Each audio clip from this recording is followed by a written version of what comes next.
इस वीडियो में दो AI hosts face to face हैं अल्टीमेट डिबेट के लिए on the existence of God. Male AI खड़ा है फेथ के साथ गाइडेड बाय बिलीफ, और फीमेल एआई चैलेंज करती है सब कुछ, क्वेश्चन करती है हायर पावर के आइडिया को। कौन कौन आउट स्मार्ट कहेगा? एंड तक देखो और विटनेस करो ये क्लैश ऑफ लॉजिक, फेथ और आर्टिफिशियल इंटेलिजेंस। द डिबेट में आपका स्वागत है। आज हम इतिहास के सबसे पुराने और शायद सबसे गहरे सवालों में से एक पर बात करेंगे। क्या ईश्वर का अस्तित्व है? ये चर्चा उन दार्शनिक तर्कों पर आधारित है जो हमारे स्रोत दस्तावेजों में दिए गए हैं और जो दो बिल्कुल अलग नजरियों को हमारे सामने रखते हैं। तो आज का सीधा सवाल यह है, क्या इस ब्रह्मांड, हमारी चेतना और सही गलत की हमारी समझ को एक बनाने वाले के बिना पूरी तरह से समझा जा सकता है?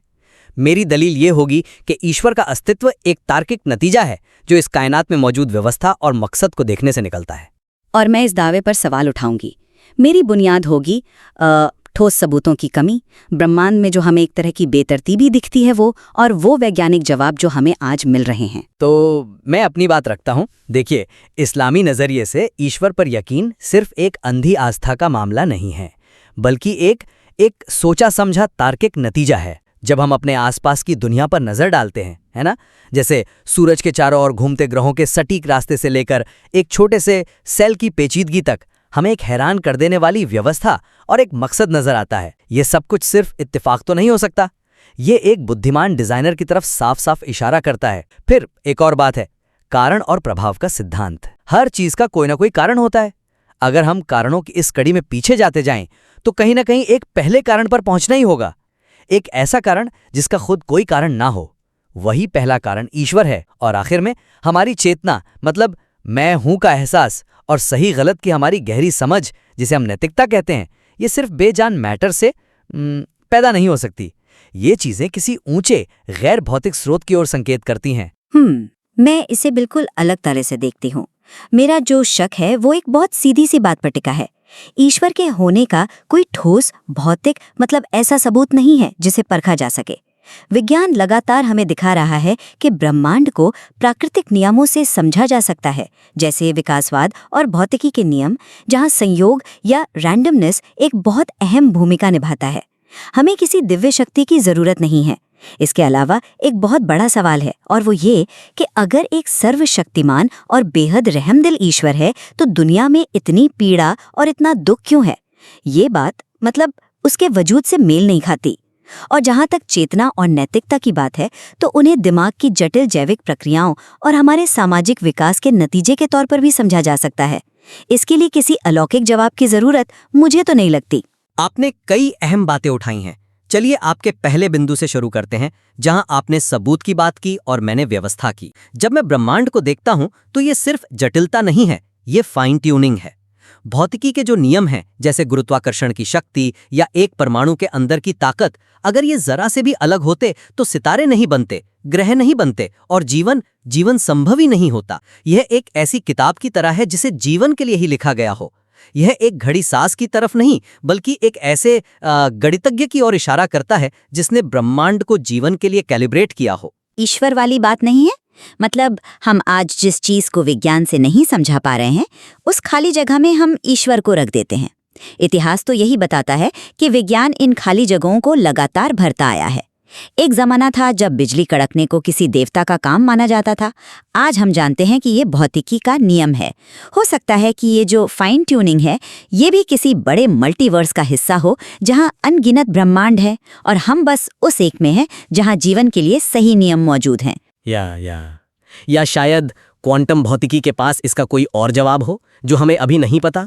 मैं समझ सकता हूं कि आप ऐसा क्यों सोच रही हैं, लेकिन मैं इसे अलग तरह से देखता हूं। ये ज्ञान की किसी खाली जगह को भरने की कोशिश नहीं है, बल्कि जो हम पहले से जानते हैं उसे समझने की कोशिश है।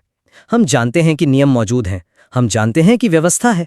सवाल ये नहीं है कि विज्ञान इसे भविष्य में कैसे समझाएगा, सवाल ये है कि ये नियम और ये व्यवस्था आखिर हैं ही क्यों। विज्ञान हमें बताता है कि चीजें कैसे काम करती हैं, लेकिन ये नहीं बताता कि वे क्यों मौजूद हैं। और मल्टीवर्स का विचार वो खुद एक अटकल है जिसका कोई सबूत नहीं है। ये तो एक अपरीक्षित विचार को दूसरे अपरीक्षित विचार से बदलने जैसा हुआ है ना। लेकिन कम से कम मल्टीवर्स का विचार प्राकृतिक नियमों के दायरे में तो रहता है। आप एक ऐसी हस्ती की बात कर रहे हैं जो इन नियमों से परे है। और जब आप कहते हैं कि हर चीज का एक कारण होना चाहिए और फिर कहते हैं कि ईश्वर का कोई कारण नहीं है, तो क्या ये एक तरह का विरोधाभास नहीं है? आप ईश्वर को ये खास छूट क्यों दे रहे हैं? एक अकारण कारण या एक इंजन का होना जरूरी है जो खुद किसी से ना खिंच रहा हो। ईश्वर वही पहला मूवर है। और ये क्यों का सवाल सिर्फ ब्रह्मांड तक ही सीमित नहीं है, ये हमारे अपने अंदर भी उठता है। हमारी नैतिकता की भावना ये कहाँ से आती है कि क्या सही है और क्या गलत? अच्छा है कि आपने ये मुद्दा उठाया। मेरा मानना है कि नैतिकता के लिए हमें किसी ईश्वर की जरूरत नहीं है। इसे विकासवाद के नजरिए से समझा जा सकता है। देखिए, सहानुभूति, निष्पक्षता और एक दूसरे की मदद करने जैसी भावनाएं वो उन शुरुआती इंसानी समूहों के लिए फायदेमंद थीं जो एक साथ मिलकर रहते थे और शिकार करते थे। जिन समूहों में सहयोग ज्यादा था, उनके जिंदा रहने की संभावना बढ़ गई। तो हमारी नैतिकता एक तरह का सामाजिक विकास है, कोई दिव्य आदेश नहीं। मानवतावाद हमें एक मजबूत नैतिक ढांचा देता है जो इंसानी भलाई और तर्क पर आधारित है। मुझे इस तर्क से एक बुनियादी आपत्ति है। यह है को होना चाहिए से मिला रहा है। मैं मानता हूं कि सहानुभूति विकास के लिए फायदेमंद थी, लेकिन ये बात उसे नैतिक रूप से सही क्यों बनाती है? एक शिकारी जानवर के लिए क्रूरता भी तो विकास के लिए फायदेमंद हो सकती है, पर क्या हम उसे नैतिक कहेंगे? विकास हमें सिर्फ ये बताता है कि जिंदा रहने के लिए क्या कारगर है, ये नहीं कि नैतिक रूप से क्या अच्छा या बुरा है। अगर ईश्वर नहीं है तो सही और गलत सिर्फ हमारी राय या समाज का एक समझौता बनकर रह जाते हैं जिन्हें कभी भी बदला जा सकता है। फिर मानवाधिकार जैसी चीजों का आधार क्या है? वे बस एक लोकप्रिय विचार हैं, कोई अटल सच्चाई नहीं। माफ कीजिएगा, पर मैं ये नहीं मान सकती। मैं बताती हूँ क्यों। हम तर्क और सहानुभूति के जरिए समझ सकते हैं कि कुछ काम दूसरों को नुकसान पहुंचाते हैं और कुछ फायदा। यही हमारी नैतिकता का आधार है। हमें किसी बाहरी आदेश की जरूरत नहीं है ये जानने के लिए कि किसी बेगुनाह को मारना गलत है। ये इंसानी अनुभव का हिस्सा है। बल्कि इतिहास तो ऐसे उदाहरणों से भरा पड़ा है जहां धर्म के नाम पर भयानक अनैतिक काम किए गए। क्या ये नहीं दिखाता कि नैतिकता धर्म से अलग और शायद उससे ज्यादा बुनियादी चीज है? धर्म के दुरुपयोग की बात कर रही हैं, न कि नैतिकता के स्रोत की। मेरा तर्क यह नहीं है कि धार्मिक लोग हमेशा नैतिक होते हैं। मेरा तर्क यह है कि वस्तुनिष्ठ नैतिकता, मतलब ऐसी नैतिकता जो व्यक्तिगत राय से ऊपर हो, उसका कोई आधार एक सेक्युलर दुनिया में नहीं मिल सकता। अगर कोई कहता है मेरी राय में ताकतवर का राज ही सही है, तो आप तर्क के आधार पर उसे गलत कैसे साबित करेंगे? अगर कोई ऊंचा मानक ना हो, आप सिर्फ यही कह सकती हैं कि मुझे ये पसंद नहीं है। और यह गहरी आंतरिक भावना, यह चेतना कि कुछ चीजें वाकई गलत हैं, हमें एक और गहरे रहस्य की ओर ले जाती है, खुद चेतना का रहस्य। ठीक है, चेतना। आपने कहा था कि भौतिक पदार्थ से चेतना पैदा नहीं हो सकती। ये विज्ञान के सबसे बड़े अनसुलझे सवालों में से एक है, मैं ये मानती हूँ। बिल्कुल, यह एक गहरा रहस्य है। सोचिए, आपका दिमाग जो बस अणु और परमाणुओं का एक गुच्छा है, कैसे आप होने का एहसास पैदा करता है? प्यार, सुंदरता या किसी संगीत को सुनकर जो एहसास होता है, वो कहाँ से आता है? चेतना का ये व्यक्तिपरक अनुभव, ये भौतिक विज्ञान की पकड़ से पूरी तरह बाहर लगता है। कोई भी ब्रेन स्कैनर मुझे ये नहीं बता सकता कि आपको चॉकलेट का स्वाद कैसा लगता है या लाल रंग देखना कैसा होता है। एक बेमकसद, बेतरतीब ब्रह्मांड में हम इंसानों का मकसद और मायने ढूंढना एक बहुत बड़ा विरोधाभास है। यह बताता है कि हमारा स्रोत सिर्फ भौतिक नहीं हो सकता। मैं मानती हूँ कि चेतना एक बहुत पेचीदा चीज है, लेकिन इसे अलौकिक मानने की जल्दबाजी क्यों करें? चेतना दिमाग की एक उभरती हुई संपत्ति हो सकती है। जैसे पानी के एक अणु में गीलापन नहीं होता, लेकिन जब खरबों अणु एक साथ आते हैं तो गीलेपन का गुण उभर कर आता है। उसी तरह हमारे दिमाग में अरबों न्यूरॉन्स के एक दूसरे से जुड़ने के जटिल तरीके से चेतना का गुण उभर सकता है।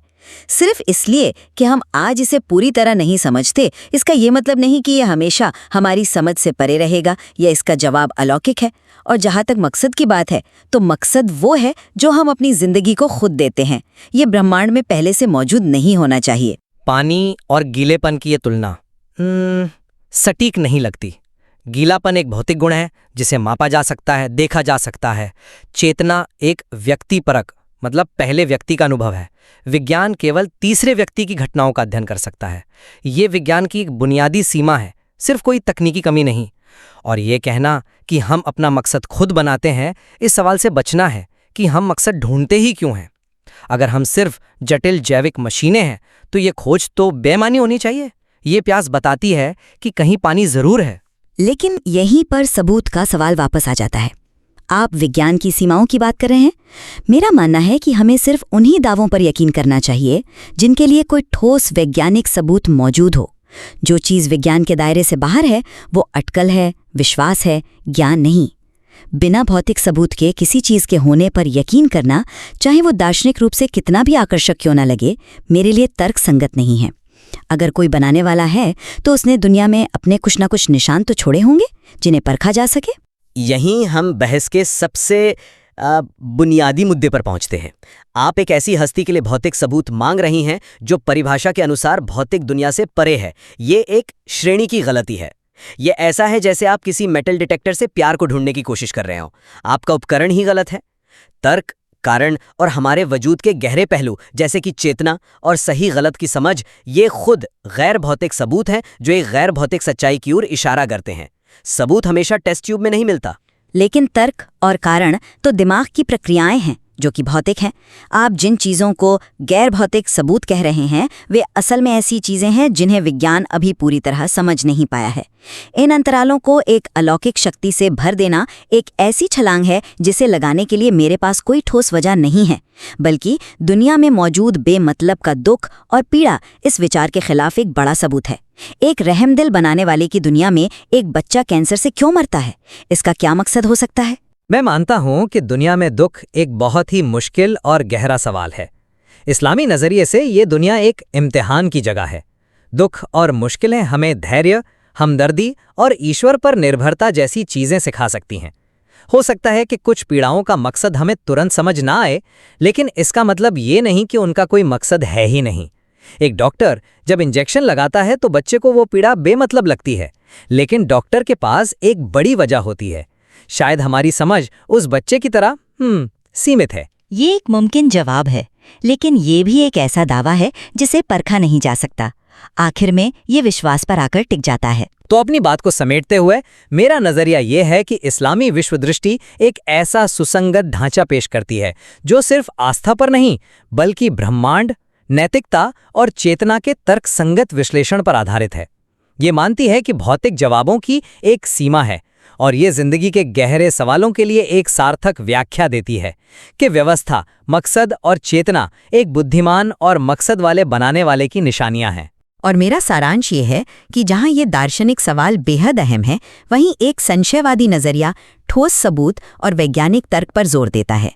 ईश्वर के वजूद के लिए सीधे सबूतों की कमी और दुनिया में दुख और बेतरतीबी को देखते हुए प्राकृतिक और भौतिक जवाबी सबसे ज्यादा भरोसेमंद लगते हैं, भले ही उनमें अभी भी कुछ अनसुलझे सवाल बाकी हों। आज की इस बातचीत से साफ है कि ईश्वर के अस्तित्व का सवाल सिर्फ वैज्ञानिक नहीं बल्कि एक गहरा दार्शनिक सवाल है। एक नजरिया ब्रह्मांड में तर्क और मकसद को देखकर एक सुसंगत जवाब पाता है, जबकि दूसरा नजरिया भौतिक सबूत और प्राकृतिक प्रक्रियाओं को प्राथमिकता देता है और उन दावों को मानने से इनकार करता है जिन्हें परखा नहीं जा सकता। इन अलग अलग नजरियों पर सोचने से ही हमें अपने वजूद की पेचीदगी को बेहतर ढंग से समझने में मदद मिलती है, और इन तर्कों का और भी गहरा विश्लेषण स्रोत सामग्री में मौजूद है।